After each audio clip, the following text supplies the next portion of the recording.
ओए लड़की, इतनी हिम्मत का काम कर लिया। अरे ना ना, यहाँ कोई जगह नहीं है।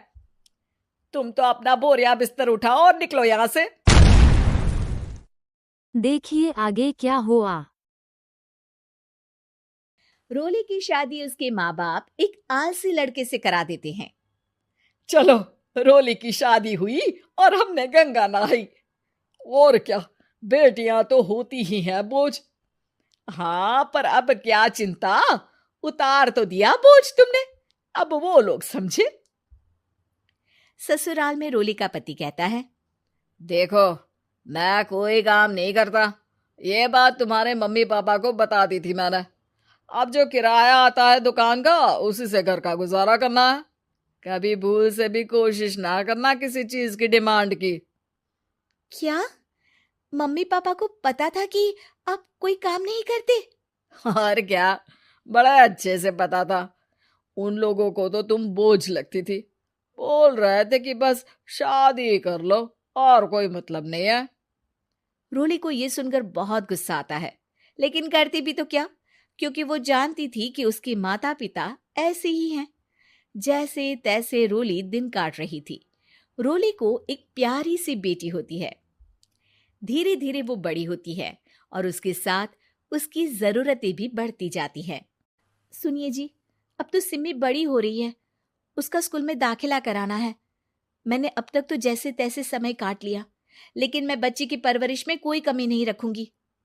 अरे क्या है यार, अब तो लगता है कोई ना कोई काम ढूंढना ही पड़ेगा।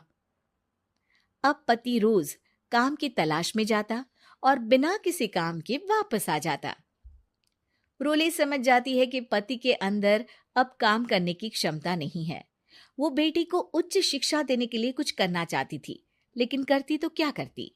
एक दिन रोली की सहेली कहती है, रोली, मेरी कोई औलाद नहीं है। अगर तू मेरी औलाद को जन्म दे तो मैं तुझे तेरे मुंह मांगे पैसे दूंगी। अरे, तेरी औलाद को मैं कैसे जन्म दे सकती हूँ? सरोगेसी से। बच्चा मेरा और वैभव का ही होगा, लेकिन कोख तेरी होगी। ये संभव है रोली। रोली कुछ सोचकर कहती है, मुझे मंजूर है, लेकिन मैं इसका 2 लाख रुपया लूंगी। अरे कोई बात नहीं, मुझे मंजूर है। रोली खुश हो जाती है कि एक बच्चा पैदा करने का उसे 2 लाख रुपया मिलेगा। वो घर आकर पति को बताती है, वो भी खुश हो जाता है। अब क्या था, डॉक्टर के पास जाकर सहेली का बच्चा रोली की कोख में पलने लगता है। मुझे 20,000 चाहिए मेरे बेटी के एडमिशन के लिए। हाँ हाँ ठीक है, मैं उसके एडमिशन से लेकर सारे खर्चे उसके अकाउंट में डाल रही हूँ। रोली की बेटी का एडमिशन हो जाता है। रोली को लगता है कि वो अब सब कुछ ठीक कर देगी। दिन और महीने आगे बढ़ते हैं। अब एक दिन, एक बात कहूँ जी, काश इस बच्चे को मैं रख पाती। मैं अब इससे काफी जुड़ गई हूँ। अरे यार, पता नहीं किसका बच्चा है। अपने पास है ना अपनी मुन्नी। हाँ, लेकिन अब मैं भी इस बच्चे से जुड़ाव फील करने लगी हूँ। लेकिन मैं ये जानती हूँ कि ये मेरा बच्चा नहीं है। दोनों की जिंदगी ठीक चल रही थी, लेकिन कहते ना कि सुख का पल ज्यादा लंबा नहीं होता। एक दिन रोली की सहेली का फोन आता है। रोली, मुझे अब ये बच्चा नहीं चाहिए, मैं अपने पति को छोड़ रही हूँ। अरे लेकिन मुझे पैसों की जरूरत है, बच्चा तुम्हारा है, मैं क्या करूंगी? सहेली बिना कुछ बोले फोन काट देती है, फोन स्विच ऑफ कर देती है। लेकिन रोली के जीवन का तूफान यहीं नहीं रुकता। रोली, मैं इतना भार नहीं उठा सकता। आज पढ़ाई का पैसा मांग रही हो, कल को शादी, कॉलेज और पता नहीं क्या क्या।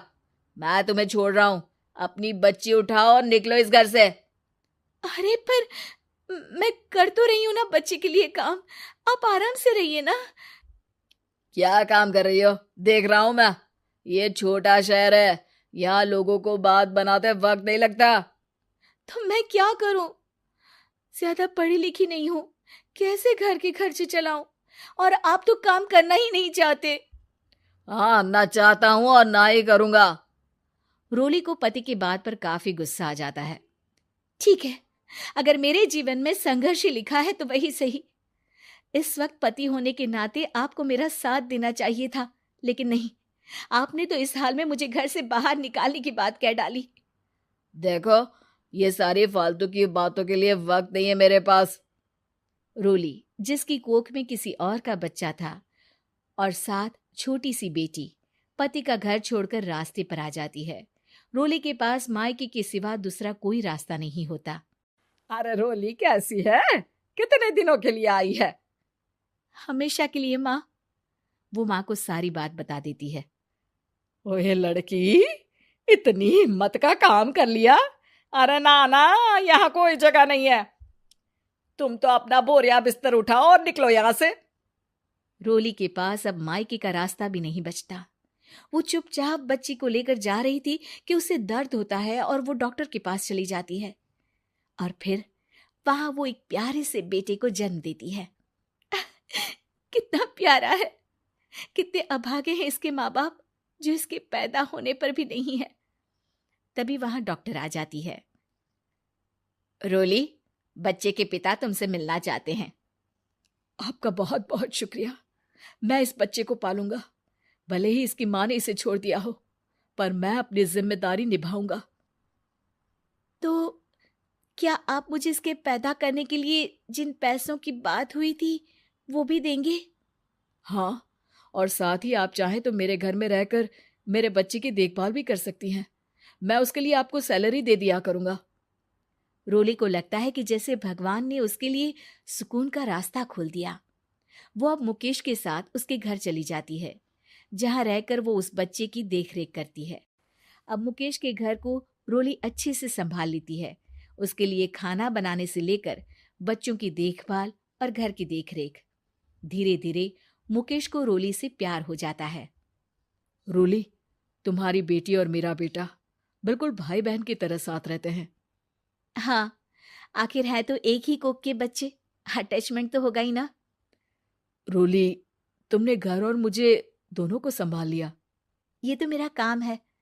आपने भी तो मुझे छत दी जिससे मैं अपनी बेटी की पढ़ाई और भविष्य के लिए पैसे जोड़ सकूं। अब रोली, क्या तुम मुझसे शादी करोगी? अब मैं जानता हूं तुम्हारी भी शादी कुछ खास अच्छी नहीं रही। रोली को मुकेश की बात ठीक लगती है। वो उसे हाँ बोलने की सोच ही रही होती है कि उसके पहले पति का फोन आ जाता है। रोली, मैं बहुत परेशान हूं। मेरा एक्सीडेंट हो गया है। मैं चाहता हूं तुम वापस आ जाओ। रोली को पुराने पति की चिंता होने लगती है। वो सोचती है कि वो क्या कर रही थी। हाँ हाँ, ठीक है, मैं आ रही हूँ। हाँ रोली, आ जाओ, लेकिन बच्ची को कहीं हॉस्टल में छोड़कर आना, क्योंकि मैं नहीं चाहता कि हम लोगों के बीच फिर से वो सारी बातें हो। रोली को समझ आ जाता है कि पति आज भी सुधरा नहीं है। वो पति के पास जाने से इनकार कर मुकेश को हाँ कर देती है।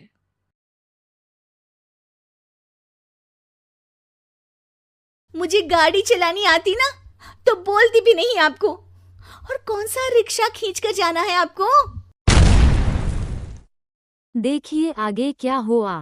कहानी उन आम घरों की है जहां खाने वाले तो कई, लेकिन कमाने वाला एक मर्द ही होता है। बावजूद इसके उससे उम्मीदें कम नहीं होती। देखिए जी, सामने वाले वर्मा जी कैसी अच्छी तरह से सफाई करते हैं छुट्टी वाले दिन अपने घर की, और एक आप हैं। अरे यार, उनके पास कार है, ऑफिस पास में है और हफ्ते में 2 दिन की छुट्टी होती है, तो फर्क तो पड़ता है ना। मेरी तो शादी ही गलत हो गई।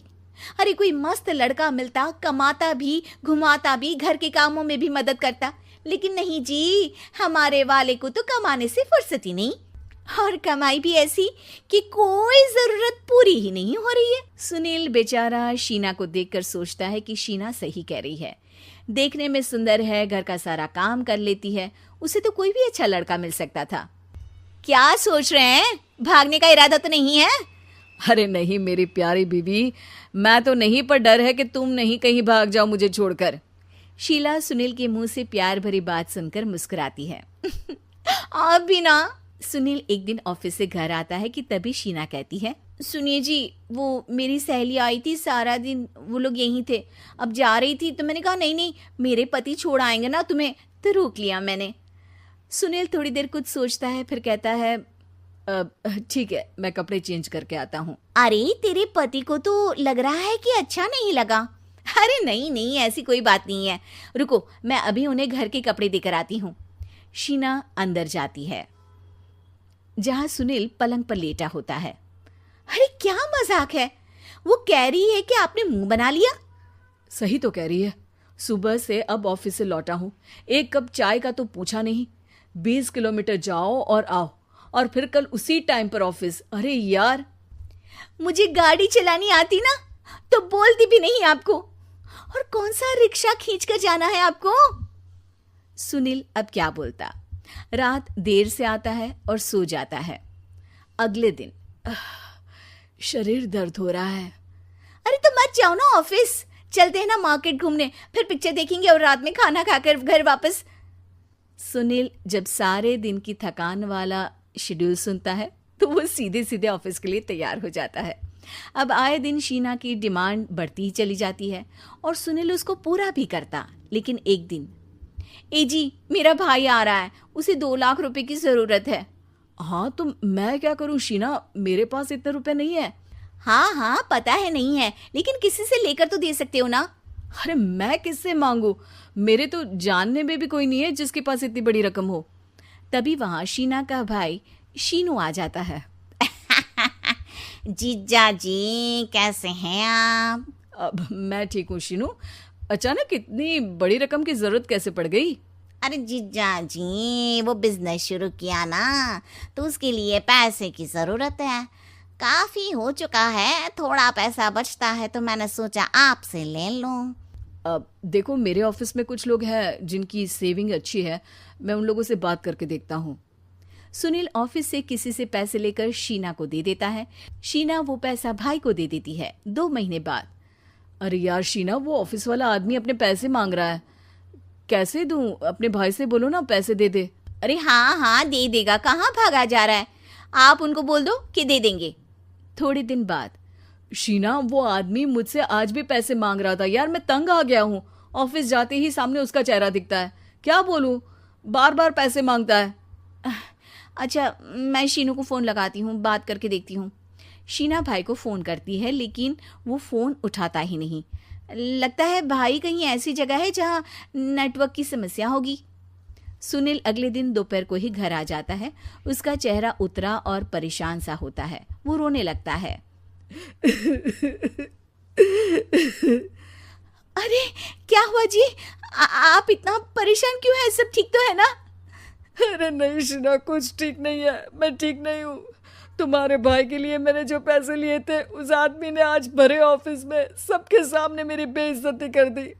सबके सामने आज मैं कर्जदार बनकर खड़ा था। मैंने हर वो प्रयास किया घर चलाने के लिए जो मैं कर सकता था, लेकिन अब नहीं होगा। वो फिर रोने लगता है। अरे आप तो औरतों की तरह रो रहे हैं, मर्द हैं आप। क्यों, आदमी के सीने में दिल नहीं होता, या फिर वो इंसान नहीं मशीन होता है? अरे मैं थक चुका हूँ शीना, तुम समझती क्यों नहीं? मैं भी शारीरिक और मानसिक रूप से थकता हूँ, मैं भी आराम करना चाहता हूँ, सुकून चाहता हूँ। मैं अब कुछ नहीं कर सकता। कुछ नहीं। वो बैठ जाता है। शीना पति को हैरान परेशान देखकर चुप हो जाती है। अगले दिन, सुनिए ये लीजिए 2 लाख रुपये, उस आदमी को दे दीजिए और बोल दीजिए कि आज के बाद किसी को पैसे के लिए बेइज्जत ना करे। सुनील पैसे देखकर राहत की सांस लेता है। अरे शीना, तुमने तो मेरा बहुत बड़ा काम कर दिया। अब मैं शान से ऑफिस जा सकता हूँ, लेकिन ये पैसे आए कहाँ से? ये पैसे मैंने अपने गहनों को गिरवी रख कर लिया है। तुम ठीक रहो, निश्चिंत रहो, मैं बस यही चाहती हूँ। मुझे माफ़ करना, पर अब मैं समझ चुकी हूँ कि मर्द को भी दर्द होता है।